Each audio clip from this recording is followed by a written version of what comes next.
Olá, seja muito bem-vindo a mais um programa Ponto de Vista. Nesta edição especial, nós vamos falar sobre o P20, o encontro das parlamentares mulheres das 20 maiores economias do mundo e convidadas. E neste programa especial, direto de Alagoas, Maceió, eu vou conversar com a deputada Emília Cerqueira, de Portugal, sobre a participação das mulheres no poder e sobre as questões climáticas. Deputada, muito obrigado por participar do nosso programa, obrigado por ter vindo. Para a gente iniciar, eu queria trazer uma discussão no seguinte aspecto. No Brasil, nós estamos com uma subrepresentação de mulheres no parlamento. O Brasil hoje está na posição 133 quando se fala em percentual de mulheres com assentos, tanto na Câmara quanto no Senado. Na Câmara a gente está com 18% e no Senado 13%. Qual é a realidade de Portugal hoje quando se fala em participação das mulheres? Antes de mais, obrigada pelo convite. É um gosto estar aqui, partilhar ideias e experiências entre estes dois países irmãos e a nossa realidade nacional. Em Portugal também continuamos a ter um problema de subrepresentação das mulheres. Só deixaremos de ter esse problema quando as mulheres na política, as mulheres na representação, corresponderem à realidade social, que é haver tantas mulheres, pelo menos, como homens na política. E isso não acontece. Nós temos uma lei de paridade que foi aprovada, que atualmente obriga a que nas listas candidatas haja 40% de mulheres a compor as listas. 40% que se distribuem ao longo da lista e não podem ser arrumadas, digamos, nos lugares menos importantes ou nos lugares suplentes. Isto acontece desde o topo da lista até ao fim da lista. Claro que estes 40% vieram dar uma grande revolução também naquela que é a representação das mulheres.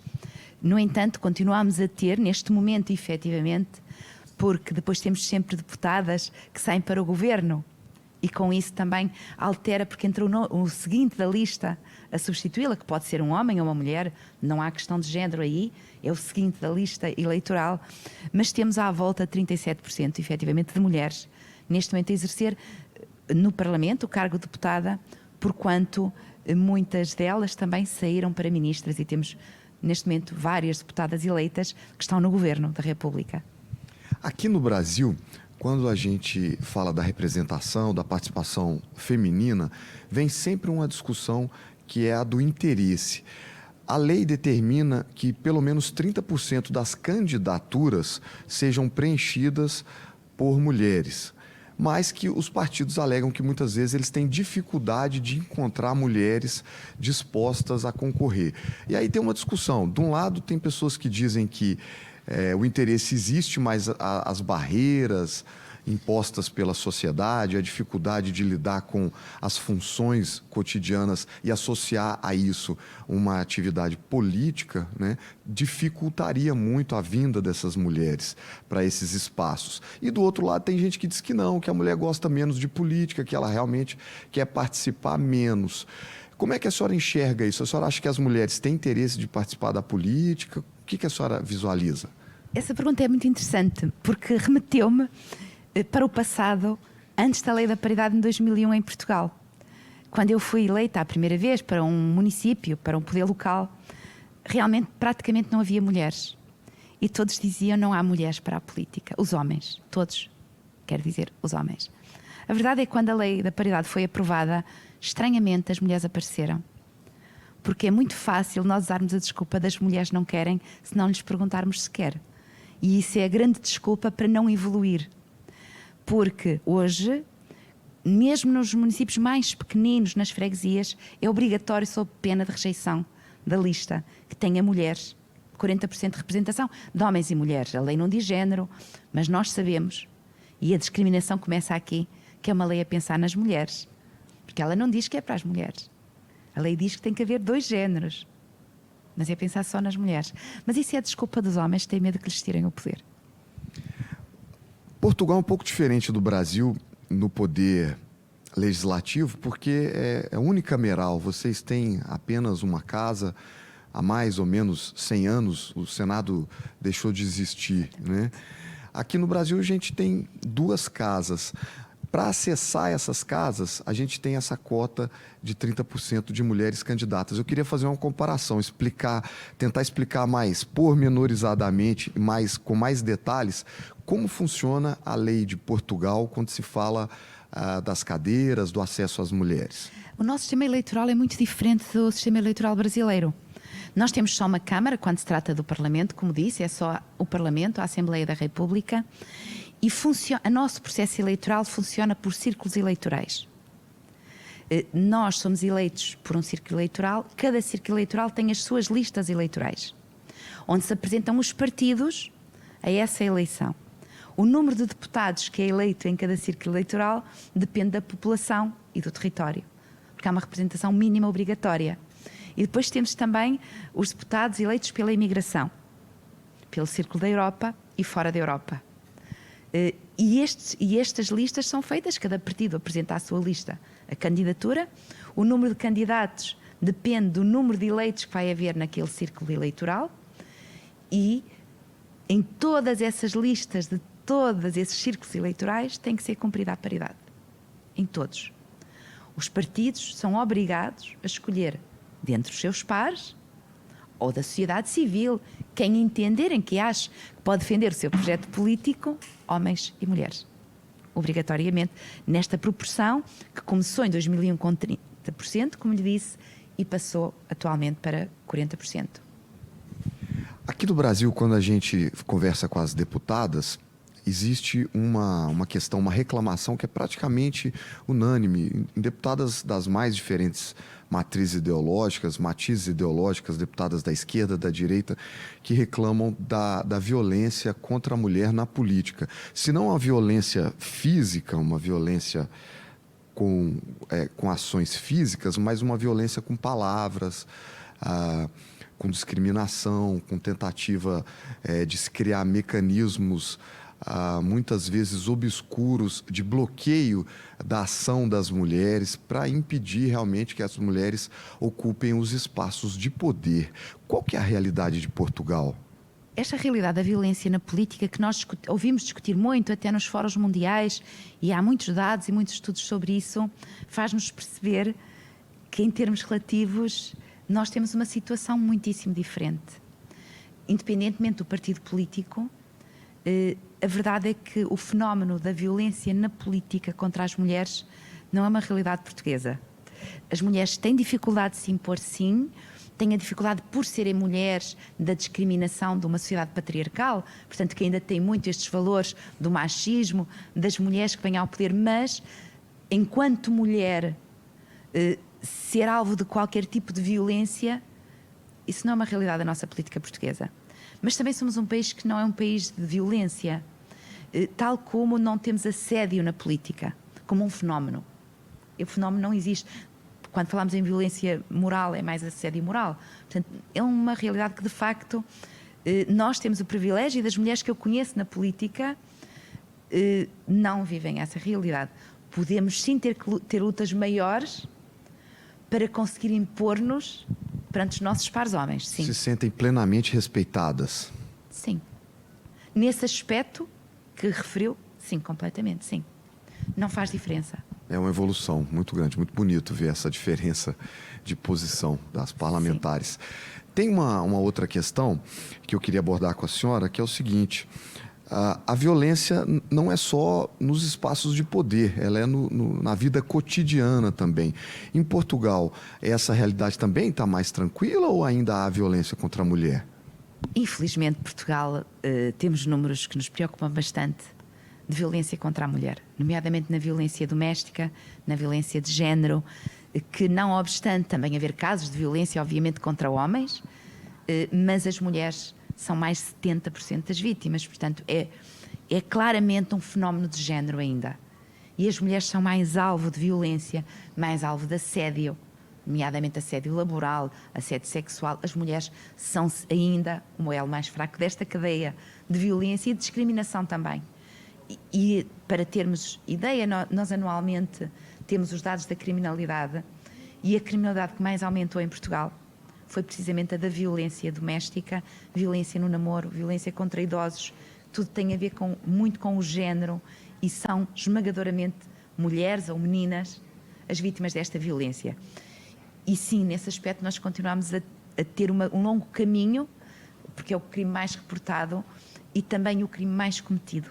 Segundo as estatísticas que anualmente são publicadas através do RASI, que é o Relatório da Administração Interna, que nos dá o espelho da criminalidade em Portugal, e os casos de violência contra mulheres, neste aspecto de violência doméstica, violência no namoro, violência contra pessoas idosas, é claramente ainda um fenómeno muito preocupante também em Portugal. O Parlamento brasileiro está iniciando uma discussão que está gerando alguma polêmica que diz respeito à imposição, porque atualmente o nosso sistema eleitoral diz que 30% das candidaturas têm que ser preenchidas por mulheres, mas na prática há denúncias de que são criadas candidaturas fantasmas, candidaturas fictícias. Como é que se daria isso? O partido convida uma mulher para fazer parte, para ela ser candidata, mas não dá o suporte necessário com recursos do fundo eleitoral, com espaços nos palanques. Então acaba que aquela candidatura ela existe com um nome, mas na prática ela fica impossível de ser viabilizada. E com isso a gente chega a esse número, por exemplo, de 18% de participação das mulheres. Então agora está sendo iniciado no Congresso uma discussão de que é necessário impor a presença da mulher. E como que seria feito isso? Pelo número de cadeiras. Você diz, olha, a partir de hoje vamos colocar um número hipotético, 40% das cadeiras do parlamento têm que obrigatoriamente serem preenchidas por mulheres. O que a senhora pensa disso? O sistema eleitoral em Portugal é muito diferente, porque nós não somos eleitos uninominalmente. Nós é por lista eleitoral. Cada círculo não apresenta o deputado A, B ou C que se elege por si mesmo. É aquela lista de candidatos que se elege. Os meios que são fornecidos àquela candidatura são àquela lista candidata, independentemente de ser encabeçada por um homem ou por uma mulher. Nós temos listas que são encabeçadas por homens, listas que são encabeçadas por mulheres. No meu caso, por exemplo, do meu partido, a minha lista foi encabeçada por um homem, eu fui o número 2 da minha lista. E isto é uma realidade muito normal em Portugal. Os meios que me foram dados a mim foram os meios que foram dados ao meu cabeça de lista. Porque a nossa candidatura é da lista candidata, não é do deputado ou da deputada. Depois, claro que os deputados que estão nos primeiros lugares das listas são aqueles que de facto estão a lutar pela eleição naquela lista e têm um protagonismo maior. São os que estão nos debates, nas entrevistas, em tudo que é ação de campanha, ou em conjunto ou separados, dependendo do formato, mas os meios que são fornecidos são rigorosamente os mesmos àquela lista candidata naquele círculo eleitoral. E é assim para todos os círculos eleitorais e em todos os partidos. Esse ponto de vista especial está sendo gravado aqui em Alagoas durante o P20, que é o encontro das parlamentares das 20 maiores economias do mundo e convidadas. Tem países também que não fazem parte do G20 que estão presentes. E aqui nós temos dois temas. Um é a mulher na política, a mulher nos espaços de poder, e o outro tema é climático, mudanças climáticas, impactos dos desastres ambientais. Eu sei que a senhora também se interessa bastante por esse assunto. Qual é a visão da senhora quando se fala nas questões atuais do clima? Na verdade, as questões do clima e a emergência climática que nós vivemos é algo que tem que nos preocupar a todos, independentemente do género, do país onde estamos, da nossa circunstância geopolítica, porque elas são mesmo globais. Isso interessa-me bastante e tem a ver com aquilo que é o meu percurso político, porque, para além de tratar destas questões da igualdade, que me são muito caras, eu sou Presidente da Comissão de Agricultura e Pescas em Portugal. E, portanto, as questões agrícolas, ambientais, do uso eficiente dos recursos, do uso eficiente da água, de boas práticas sustentáveis agrícolas, na agropecuária, no agronegócio, nas florestas, tudo isto também está naquela que é a minha área de atuação. E a verdade é que nós temos, enquanto país europeu, estamos vinculados a uma série de tratados, nomeadamente o Acordo de Paris, o Green Deal da União Europeia, mas todos os países têm que estar muito alertas para terem a perfeita noção que o fenómeno El Niño, por exemplo, dar um exemplo que acontece e é muito impactante, ele não tem impactos só no Pacífico. Ele vai estender-se ao mundo inteiro, de facto. E nós ou começamos a mudar hábitos, ou estamos a pôr mesmo em causa o nosso planeta, porque não há um planeta B, é mesmo este. Aqui no Brasil, a gente tem uma divisão de pessoas ou deputados, né, que acreditam, alguns, que a mão do homem é capaz de mudar o clima, de interferir nas questões climáticas do planeta. E nós temos alguns deputados que acreditam que não, que esses são apenas ciclos que a Terra vai enfrentando, chuvas mais intensas ou não, secas ou não, e que isso seria apenas uma questão periódica. Qual a opinião da senhora? Isso em Portugal não é uma questão polémica. Nós não acreditamos em dogmas, acreditamos na ciência. E a ciência é clara a dizer que nós estamos a viver um processo de alterações climáticas aceleradas. E a verdade é que poderemos ter algum fenómeno de negacionismo, mas não na política, assumidamente, nós não temos partidos negacionistas que assumem como um mito as alterações climáticas. Na verdade, é algo que tem o país preocupado. Podemos ter, por vezes, visões diferentes do caminho a seguir, do ritmo a seguir e da forma de conseguir combater estas alterações climáticas. Mas não somos um país em que haja forças políticas assumidamente negacionistas.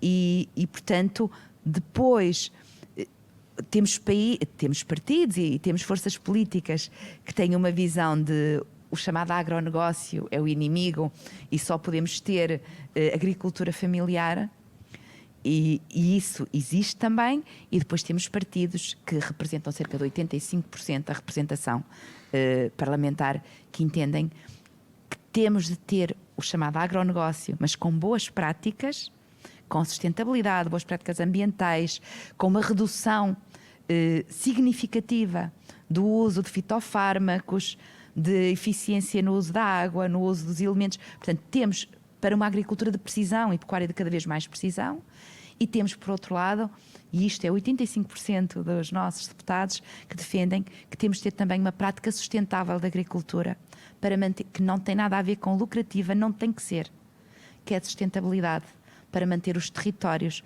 para fazer coesão territorial. E, portanto, isso é o que eu entendo também, é que as formas de agricultura não têm que ser inimigas.